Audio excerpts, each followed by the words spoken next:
I'm curious, big match, big main event match for you. I'm curious, does this just feel bigger to you just knowing, you're here at a UFC media day, you're talking to media that doesn't normally cover jiu-jitsu, usually cover MMA, but the UFC seems to really getting behind the sport, and obviously you being in the main event. I'm curious just how this week as a whole has been like for you. Definitely feels different. I think we train, we live for moments like this. We win tournaments, everything kind of like more in our niche of our sport, but having a chance to kind of like break out of that niche and be here today is something that we work really hard for, and I'm really excited, just grateful.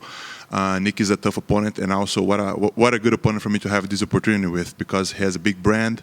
I think he's the most winning guy inside this promotion, so I think it's just a perfect opportunity for me.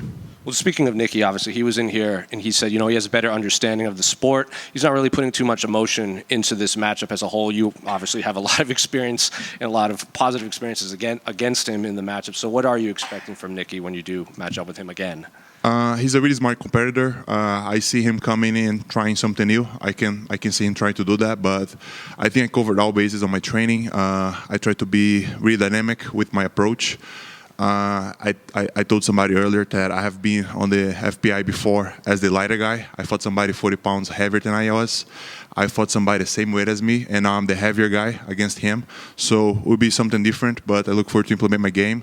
I know he's sharp. He's coming off big wins. He's a millionaire now, but he's also a dad. So there's two weights to it. So I look forward to see how that plays out and just have fun, put on a show, and represent my country and myself. Have you seen an evolution in his skill set since your previous, like from your first time matching up with him to now? Have you seen a progression, or is he relatively kind of the same grappler as back then? There was.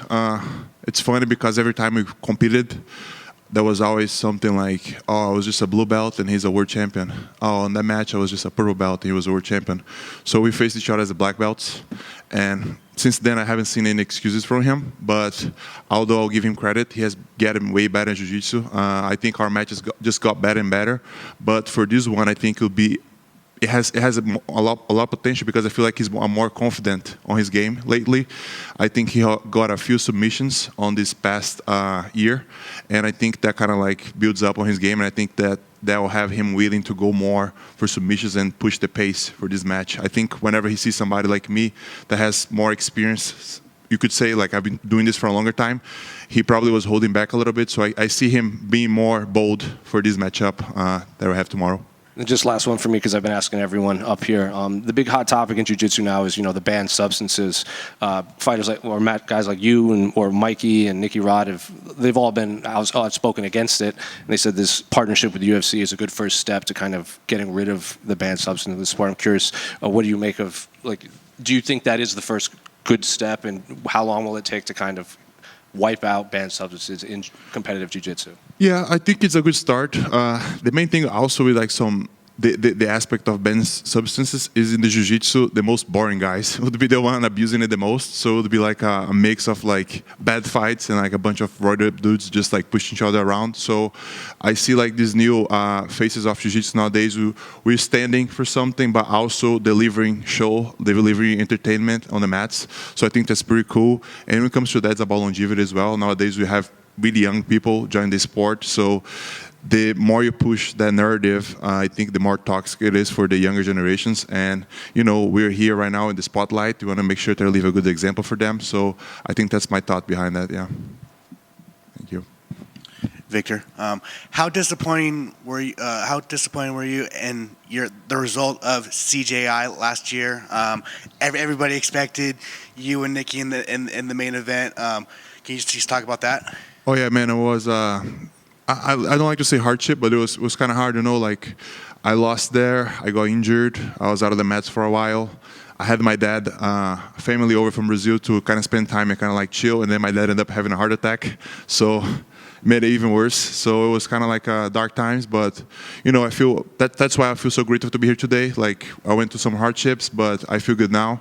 And I also thank Nicky for the opportunity, because he's just off a big win. He's off a big moment, and to accept somebody that you lose 3 times to face in a big stage somewhere where he hasn't lost yet, I think it takes a lot of courage, and props to him.